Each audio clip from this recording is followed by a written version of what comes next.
Going to talk about this creature, the whole trial scenario, and the guilty plea. My take on it, give you a bit of insight as a prison officer or ex-prison officer. But firstly, the sentencing. Extreme violence, multiple murders. There is some jurisdictions within the UK where the whole of life term can be given. For me, nothing less than whole of life. That means he's never getting out. Now, let's discuss the guilty plea. When we were told they were going to run a trial. Well, let's hope first that no deal has been made. Yeah, he's not getting nutted off, because that would be criminal.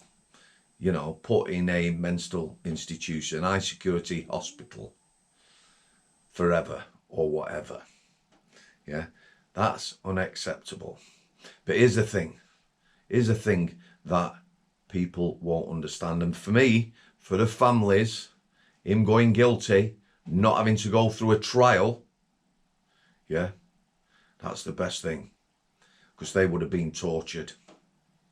However, for me, they're being tortured now as we let little bits of information out. Home Secretary and Prime Minister. I'm not even going to mention the names. It's a disgrace. Yeah? Absolute disgrace. But we're going to get a public inquiry. When we're looking for heads to roll, I'm going to look at Merseyside Police first, because shit definitely rolls downhill. Okay, guilty plea, no trial. So this creature, and I'm not mentioning his name, you all know I'm talking about, has appeared on video link, and I believe he's made a court appearance. Here's the thing, and this isn't about sympathy or empathy, not in the slightest, it's just fact. As a prisoner running a trial, and this guy's banged to rights, isn't he? Witnesses and the like, no chance of getting off. A lot of trials, a lot of criminals will risk it when they're looking at big sentences, because it's upon the police and the Crown Prosecution Service to bring forward evidence in it, video evidence, DNA evidence and the like. In this case, multiple witnesses. So what's it mean? If he's on trial, at Old Bailey or wherever, from his cell in Belmarsh, I will be knocking him up at 6 in the morning, giving him an early morning wake-up call. 6:30, there or thereabouts. He's down to reception. He's strip searched, and then he's put in a holding cell. I'm guessing, because of who he is, he's in a cell on his own. Authorities won't want to risk him getting damaged, injured, battered, or anything else, would they? Quite definitely not. He's then put on a sweatbox. Yeah, prison transport. It's called a sweatbox for good reason. It's not a luxury vehicle. Yeah, he's cuffed onto that, and he's taken to court. He's cuffed and he's off the bus, and he's in a holding cell again on his own, I'm presuming. Then he might have a legal visit whilst he's in the cell area. Yeah. Then he's upstairs in the dock. He is 18. You know, 17 when he committed this crime. The leering, sneering. You know, no pictures, only of him as a child. What the F was that about? So let's look at that sneering and that. We've all done something when we're young, aren't we? Immature. Nothing like this. Nothing like this. What is he going to do? Is he going to sit there with his head in his hands, weeping, you know, showing empathy and understanding and regret? Don't know what to do, does he? Sniggering from behind his hands. The reality set in now. Reality has set in. And then he's cuffed and back to the prison, and he's strip searched and put back in his cell. I'm thinking he's a cell on his own. I'm thinking he's probably on the prison healthcare, if they have one, or solitary confinement, a segregation unit, or care and separation unit, as they now want to call them. Yeah, and he's got time on his own. Now, whether he's being brainwashed or, dare we say, radicalised, yeah, he's got no mates, has he? He's got no support. And it's sinking in now what he's done.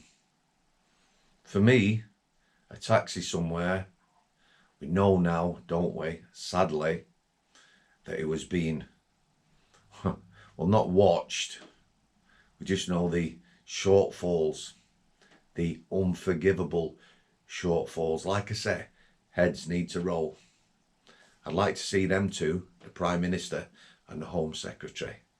But I'm looking to Merseyside Police first. Yeah, they'll be hung, drawn and quartered, won't they? But the realisation is sinking in now. In his cell in Belmarsh. That's his life. Nothing else to look forward to. Like I say, for me, it's whole of life. And then there's the other side of the coin, isn't there, for me? Yeah, with people like this.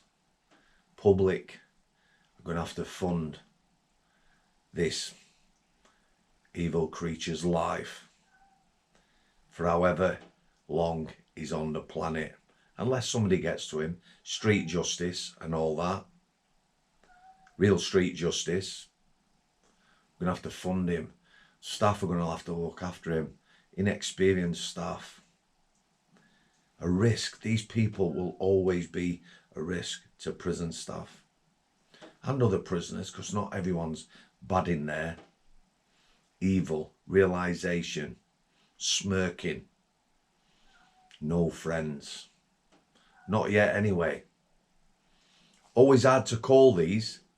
You know, if he goes to a dispersal prison, long-term prison, would he be on normal location? Because of his ideology, again, can we say that? Radicalised. What's he going to do? Would he be under threat? Would the religious community take him in?